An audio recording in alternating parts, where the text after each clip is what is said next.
Capcom, a name we are ever so familiar with regards to some of the greatest video game and arcade franchises in existence, that produced many entries from the legendary Street Fighter to staples such as the Resident Evil series. Capcom would produce many other games dating way back to the days of 8 and 16-bit consoles with the Mega Drive, NES and Super Nintendo, as they had good working relationships with both Sega and Nintendo themselves, and later with the Sony PlayStation. With Capcom and Sega dominating the arcade scene during this time, it would be of no surprise to see many ports of games added to these systems, while changes had to be made to make these entries playable for the home console market, but gave players the opportunity to experience these games from their living room. With Capcom and Sega dominating the arcade scene during this time, it would be of no surprise to see many ports of games added to these systems, while changes had to be made to make these entries playable for the home console market, but gave players the opportunity to experience these games from their own living room. Capcom would have a short run of games releasing on the Sega Master System during the mid to late 80s, even as far as the late 90s in Brazil, which we will look at here, that provide a mix of arcade and platforming action. So let's jump in.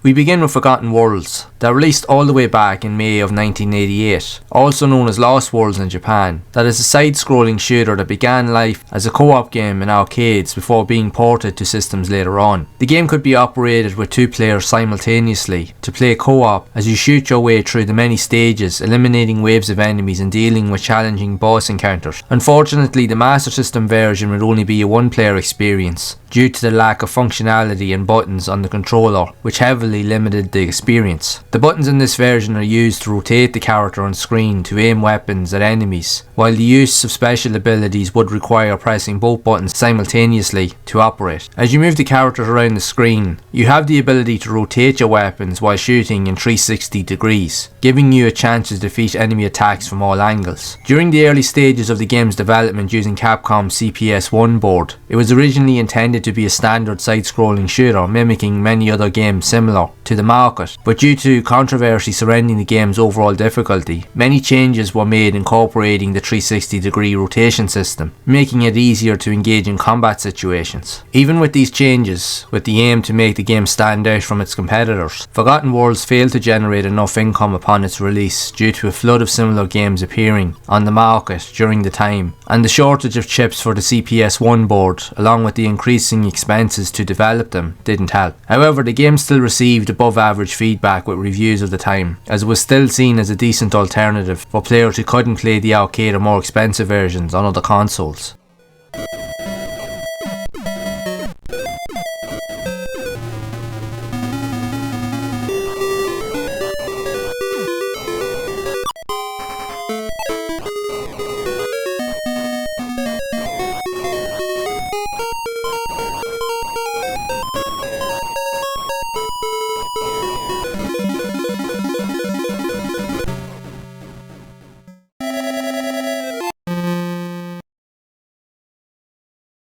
Ghouls and Ghosts was a commercial success upon its release in the arcade and on consoles in 1988, being the second game in the Ghosts and Goblins series that would achieve many accolades and awards, so far as being voted Game of the Year, while becoming the 8th highest grossing arcade game of 1989 in Japan. The Master System would see a port of the game in 1990, with this version including a new upgrade system, allowing players to enter hidden shops to purchase armor and better weapons to aid in progression. These games from Capcom, along with Sweet Home on the NES in Japan, are often considered as some of the earliest examples of horror games, and also among some of the more difficult titles ever seen in video games. The gameplay for Ghouls and Ghosts is similar to that of its predecessor, with the player controlling Arthur, a knight who must advance through a series of eerie levels and defeat a number of undead and demonic creatures to bring peace to the land. Many different versions of the game found their way to home systems of the time, bringing more awareness to the franchise to become one of Capcom's most successful for a period of time. The game would receive positive reviews across all platforms it released on, but also stating it to be among the most difficult and challenging games ever made.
Strider is a side-scrolling action game that started off life in the arcade before being ported to the Sega Master System in 1991, following the role of Hiryu on a quest through a dystopian future where Earth is ruled by the tyrannical Grandmaster Mayo, with the aim to end his tyrannical reign for good. The game was originally developed on Capcom's CP System arcade board, with home console ports later being adapted through publishers with Teartex and US Gold, with subtle changes needed to allow the game to run efficiently on each system. Of all home versions, the Mega Drive Genesis adaptation is considered as the most successful, also winning the Game of the Year and Best Graphics and Video Game Awards from Electronic Gaming Monthly in 1990. Strider stands out from other action games of the time as it mixes many gameplay styles to great effect, with combat and platforming, with the ability to climb walls and hang or grapple from ceilings to access out of reach areas, providing expansion for exploration, also with great controls, character movement and jump animations, being among the best seen in a video game of the time. Like many of Capcom's arcade games, Strider would see ports to many systems with the Amiga, Amstrad CPC, Atari ST, along with the PC Engine and Master System, with a later port of the game later being added with a re-envisioning of Strider 2 on the Sony PlayStation. The game was highly praised across the board, seeing a sequel and a few updated revisions being added to modern consoles over the years, which proves that Capcom were able to develop successful franchises that would stand the test of time.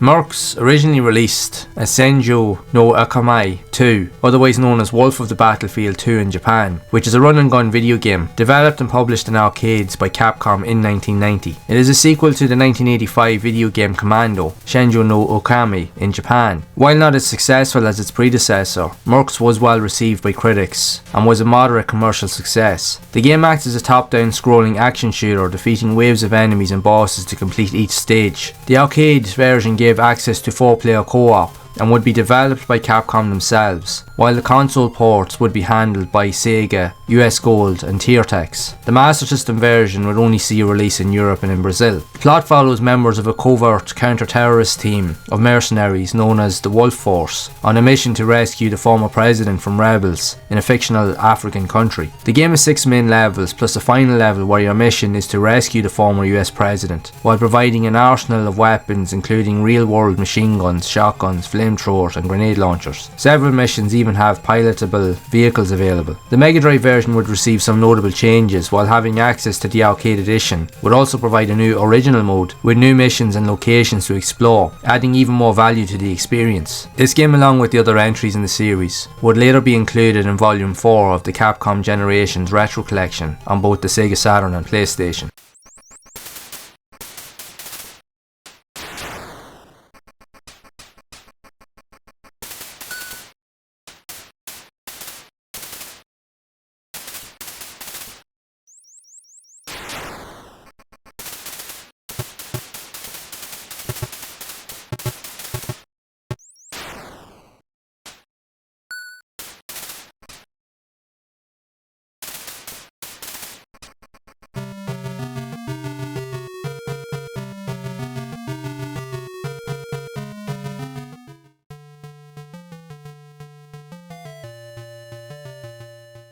The Master System edition of Strider 2 is among many ports released on different Sega hardware, followed up by the Mega Drive, Game Gear and simultaneously for the Amiga, Atari ST, Commodore 64, Amstrad CPC and ZX Spectrum, all releasing in 1990. A version for the Amstrad GX4000 and a port for the Atari Lynx developed between 1991 and 1992, were also announced, but were never released. The Mega Drive port was also the first to feature a large number of modifications to the gameplay and stage layout of the original version, doing away with the awkward robot transformation and greatly altering the level layout, adding an even more enemy variety and changing obstacles for a different experience. Regardless of all the changes, the port still retains the trial and error gameplay, overly aggressive AI enemies and buggy programming. I found this to be the case having owned the Master System version of the game myself. While it has interesting ideas, is somewhat let down by its aggressive, difficult and random elements, forcing much trial and error to overcome the many challenges you will face. The Master System edition isn't a bad game, even with these issues, as it, along with the other ports, still received positive feedback from reviews, but it just could have been better. These issues would later be rectified with the PlayStation 2's re-envisioning of Strider 2 during the mid-2000s to become a pure hidden gem among side-scrolling action games during that generation, with Hiryu's character later making cameo appearances in some of Capcom's popular fighting crossover games with the Marvel vs. Capcom series.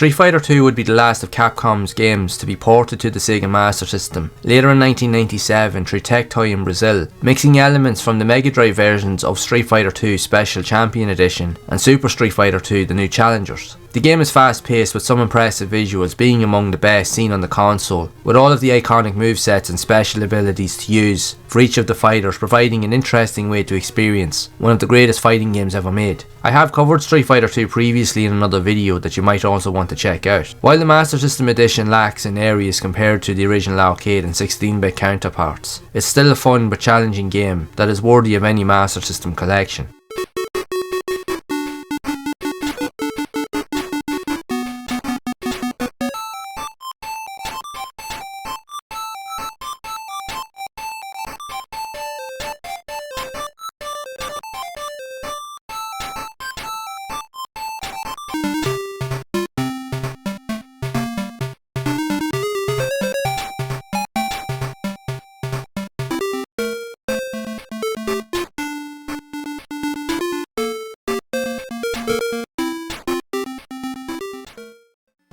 As you will have noticed that most of the entries mentioned here are mainly arcade ports that have many adjustments made to allow them to run on the Master System, and even with the limitations do offer up some interesting experiences that are worth trying out if you enjoyed the arcade originals. For many of us growing up, the Master System was the only way to play these games, as more often than not, we could not afford the more expensive Mega Drive or have access to the arcade, but these games still presented some great and yet at times very frustrating experiences, but it's all part of the fun. The Master System, along with many other consoles from Sega, produced many hidden gems and iconic franchises, providing a rich history worth looking into, which this next video will provide, as we dive further behind the scenes of even more titles from Sega's classic catalogue.